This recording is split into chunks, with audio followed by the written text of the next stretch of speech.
गीता जी में भगवान ने मरने वाले प्राणियों की 3 गतियाँ बताई हैं। ऊर्ध्वगति, मध्य गति और अधोगति। सामान्य मनुष्य मरकर मृत्यु लोक में जन्म लेता है। पापी मनुष्य आसुरी योनियों में जन्मते हैं और पापियों से जो बड़ा पापी होता है नरकों में जाता है। इन सब मनुष्यों में कृष्ण मार्ग से जाने वाला बहुत श्रेष्ठ है। ऊर्ध्वगति से जाने वाला, इन जाने के 2 ही रास्ते हैं।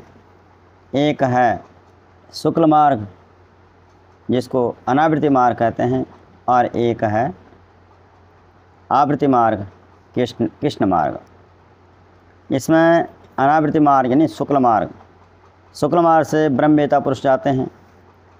ब्रह्म को जानने वाले पुरुष जागृत ज्ञान के प्रभाव से संसार के पदार्थ और भोगों से विमुख होकर परमात्मा के सम्मुख होने से वे अनावृत ज्ञान वाले अनावृत्ति मार्ग से जाते हैं, जहाँ से फिर लौटना नहीं पड़ता।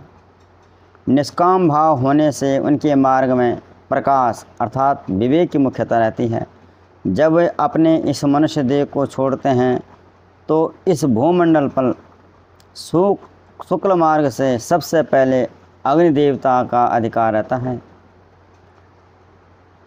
अग्नि रात्रि में ही प्रकाश करती है, तो अग्नि के प्रकाश से दिन का प्रकाश श्रेष्ठ है और ज़्यादा है, बहुत समय तक और बहुत दूर तक रहता है।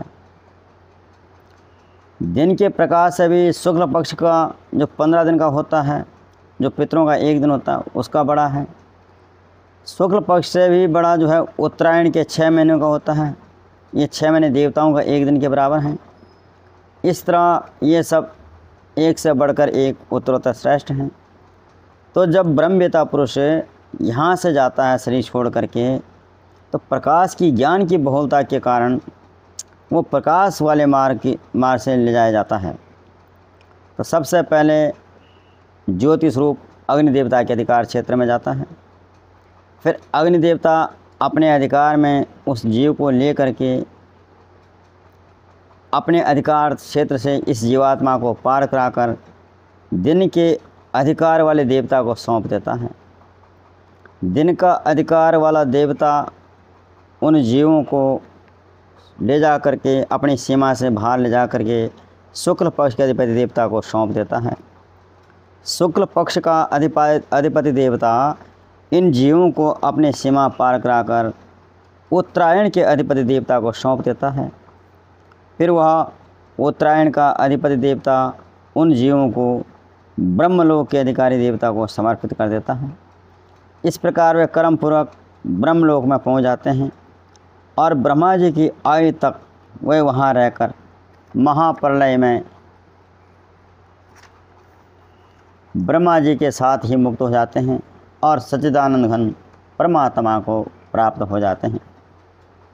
अब दूसरे आवृत्ति मार्ग यानी कृष्ण मार्ग से जाने वाले मनुष्यों की बात करते हैं। इनमें एक तो साधारण मनुष्य हुआ और एक पापी मनुष्यों की गति हुई, लेकिन जो दूसरे श्रेष्ठ पुरुष हैं उनकी बात करते हैं। तो श्रेष्ठ मनुष्यों में उच्च स्मृति लोक में पुण्य कर्म करते हैं। वह संयम पूर्वक इस लोक में भोगों का त्याग करते हुए यज्ञ आदि, कुआं आदि, दान वगैरह करके शुभ कर्म करते हैं और स्वर्ग आदि ऊंचे ऊंचे लोकों को उद्देश्य रख करके यहाँ शुभ कर्म करते रहते हैं। उन शुभ कर्मों के फलस्वरूप वे उच्च लोकों में ले जाए जाते हैं। वहाँ के दिव्य भोग करके पुण्य क्षीण होने पर वापस मृत्यु लोक में लौट पड़ते हैं। जाते हुए भी कृष्ण मार्ग से ही हैं, कृष्ण मार्ग में, और कृष्ण मार्ग से ही जाते हैं, कृष्ण मार्ग से ही लौटते भी हैं। जब वो यहाँ से कृष्ण मार्ग से जाते हैं तो जाते समय वो आवृत्त ज्ञान का आश्रय लेने के कारण यानी जन्मने मरने वाले नाशवान पदार्थों में आसक्ति रखने के कारण वे अंधकार अज्ञान के देवता के अधिकार क्षेत्र में पहुंच जाते हैं। अंधकार का देवता कृष्ण मार्ग से जाने वाले जीवों को अपनी सीमा पार कराकर रात्रि के अधिपति देवता को सौंप देता है रात्रि का अधिपति देवता उस जीव को अपनी सीमा पार करा करके देश काल को लेकर बहुत दूर तक अधिकार रखने वाले कृष्ण पक्ष के अधिपति देवता के अधीन कर देता है। वह कृष्ण पक्ष का अधिपति देवता इस जीवात्मा को अपनी सीमा पार कराकर देश काल की दृष्टि से बहुत दूर तक अधिकार रखने वाले दक्षिणायन के अधिपति देवता को समर्पित कर देता है। फिर वह दक्षिणायन का अधिपति देवता उस जीव को चंद्रलोक के अधिपति देवता को सौंप देता है। इस प्रकार कृष्ण मार्ग से जाने वाला यह जीव धूम, रात्रि, कृष्ण पक्ष, दक्षिणायन आदि देशों को पार करता हुआ ब्रह्मलोक में चंद्रमा की ज्योति को अर्थात जहाँ अमृत का पान होता है ऐसे स्वर्ग आदि दिव्य लोकों को प्राप्त होता है। वहाँ के भोग भोगता है जब तक उसके पुण्य होते हैं, और पुण्य छोड़ने होने पर वापस उसी कृष्ण मार्ग से वापस लौटता है। लौटते समय पहले वो आकाश में आता है, आकाश के अधीन हो जाता है। आकाश से फिर वह वायु के अधीन आ जाता है। वायु के अधीन आने के बाद वह बादलों के अधीन आ जाता है। बादलों से वर्षा के द्वारा भूमंडल पर आकर अन्न में प्रवेश करता है।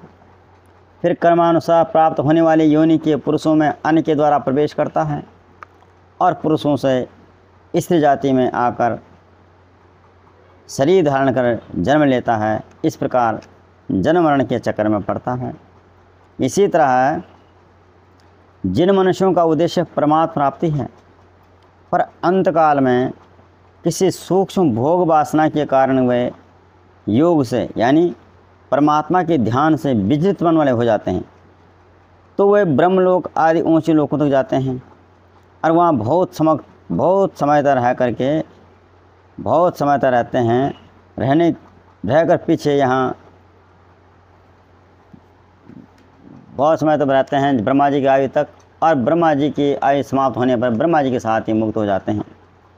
दूसरे जिनका उद्देश्य तो परमात्मा प्राप्ति का ही रहा है, पर सांसारिक सुख भोग की वासना को मिटा नहीं सका, इसलिए अंतकाल में योग से विचलित होकर वह स्वर्ग आदि लोकों में जा करके वहाँ के भोग भोगता है, और फिर लौट करके शुद्ध श्रीमानों के घर में जन्म लेता है, और वहाँ वह ज़बरदस्ती जो पूर्व जन्म उसके साधन थे उन साधनों में लग जाता है, और इस तरह वह मुक्त हो जाता है। एक तो परमात्मा से दोनों का था, लेकिन सुख भोग की सूक्ष्म वासना के कारण सर्वथा मिटी नहीं, तो वे ब्रह्मलोक तो गए, और ब्रह्मलोक के भोग भोग में उनकी वहाँ वासना मिट जाती है तो मुक्त हो जाते हैं। और दूसरा जो है अपनी सुख वासना को मिटा नहीं सका, संसार की सुख भोग की जो वासना थी उसको मिटा नहीं सका, तो इसलिए वह अंतकाल में योग से विचलित हो जाता है, और स्वर्ग आदि लोगों में नहीं जा करके वह स्वर्ग आदि लोगों में नहीं जा, स्वर्ग लोगों में जो उनका उद्देश्य परमात्मा प्राप्ति का ही है, पर सांसारिक सुख भोग की वासना को मिटा नहीं सका, इसलिए अंतकाल में योग से विचलित होकर के वह स्वर्ग आदि लोगों में जाकर वहाँ के भोग भोगता है, और फिर लौटकर शुद्ध श्रवाणु के घर में जन्म लेता है, और वहाँ वह ज़बरदस्ती पहले जन्म में किए जो उसके साधन थे उनको करता है, उनमें लगाया जाता है, और फिर मुक्त हो जाता है। दोनों साधकों में एक का उद्देश्य तो स्वर्ग के सुख भोग का है, इसलिए वह पुण्य कर्मों के अनुसार वहाँ के भोग भोग कर पीछे लौट कर आता है, और दूसरे का उद्देश्य परमात्मा प्राप्ति का है। एक का सुख भोग का था और एक का परमात्मा प्राप्ति का, और वह विचार द्वारा सांसारिक भोगों का त्याग भी करता है, फिर भी वासना नहीं मिटी, तो अंत में भोगों की याद आने से वह स्वर्ग आदि लोकों में जाता है। उसने जो सांसारिक भोगों का त्याग किया है उसका बड़ा भारी महत्व है, इसलिए वह उन लोकों में बहुत समय तक भोग भोग करके यहाँ श्रीमानों के घर में जन्म लेता है। तो सामान्य मनुष्यों की यह धारणा रहती है कि जो दिन में मरता है या शुक्ल पक्ष में मरता है, उत्तरायण में मरते हैं तो मुक्त हो जाते हैं, पर जो रात में या कृष्ण पक्ष में या दक्षिणायन में मरते हैं उनकी मुक्ति नहीं होती। तो ये धारणा ठीक नहीं है, कारण कि शुक्ल मार्ग और कृष्ण मार्ग का जो यहाँ वर्णन हुआ है वह ऊर्ध्व गति को प्राप्त करने वालों के लिए हुआ है। ऊर्ध्व गति वालों के लिए जो शुक्ल मार्ग से गए हैं। यहाँ जो शुक्ल मार्ग और कृष्ण मार्ग का वर्णन हुआ है वह ऊर्ध्व गति को प्राप्त करने वालों के लिए हुआ है। इसलिए अगर ऐसे ही मान लिया जाए कि दिन आदि में मरने वाले मुक्त होते हैं और रात आदि में मरने वाले मुक्त नहीं होते हैं, तो फिर अधोगति वाले कब मरेंगे? क्योंकि दिन रात, शुक्ल पक्ष, कृष्ण पक्ष, उत्तरायण, दक्षिणायन को छोड़कर दूसरा कोई समय तो आता नहीं। वास्तव में मरने वाले अपने अपने कर्मों के अनुसार ही ऊंच नीच गतियों में जाते हैं। वह चाहे दिन में मरे या चाहे रात में मरे, चाहे शुक्ल पक्ष में मरे या कृष्ण पक्ष में मरे, चाहे उत्तरायण में मरे या दक्षिणायन में, इसका कोई नियम नहीं है। इसलिए जो भगवत भक्त हैं, जो केवल भगवान के परायण हैं, जिनके मन में भगवत दर्शन की लालसा है, ऐसे भक्त दिन में या रात में, शुक्ल पक्ष में या कृष्ण पक्ष में, उत्तरायण में, दक्षिणायन में, जब कभी भी शरीर छोड़ते हैं तो उनको लेने के लिए भगवान के पार्षद ही आते हैं। पार्षदों के साथ इसलिए भगवत धाम में जाते हैं। अब एक शंका होती, मनुष्य कहते हैं कि जब मनुष्य अपने कर्मों के अनुसार ही गति पाता है, तो फिर महाभारत में भीष्म जी ने जो तत्वज्ञ जीवन मुक्त महापुरुष थे, दक्षिणायन में शरीर न छोड़ करके उत्तरायण की प्रतीक्षा क्यों की? तो इसका समाधान यह है कि भीष्म जी भगवत धाम नहीं गए थे। वे पहले ध्यो नामक वसु थे जो साप के कारण मृत्यु लोक में आए थे, अतः उन्हें देवलोक में जाना था। तो दक्षिणायन के समय में देवलोक में रात होती है और वहाँ के दरवाजे बंद होते हैं। अगर भीष्म जी दक्षिणायन के समय शरीर छोड़ते तो उन्हें अपने लोक में प्रवेश करने के लिए रात्रि होने के कारण, दरवाज़ा बंद होने के कारण भारी प्रतीक्षा करनी पड़ती, और वे इच्छा मृत्यु तो थे ही। अतः उन्होंने सोचा कि वहाँ प्रतीक्षा करने की अपेक्षा तो यहीं प्रतीक्षा करना ठीक है, क्योंकि यहाँ तो भगवान के दर्शन भी होते रहेंगे और सत्संग भी होता रहेगा, जिससे सभी का हित भी होगा, और वहाँ जाऊँगा तो वहाँ अकेले बाहर रहना पड़ेगा, उससे क्या फ़ायदा। यही सोच के उन्होंने अपना शरीर दक्षिणायन में न छोड़ करके उत्तरायण में ही छोड़ा था। धन्यवाद सुनने के लिए।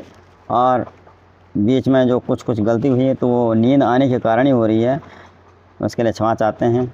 धन्यवाद।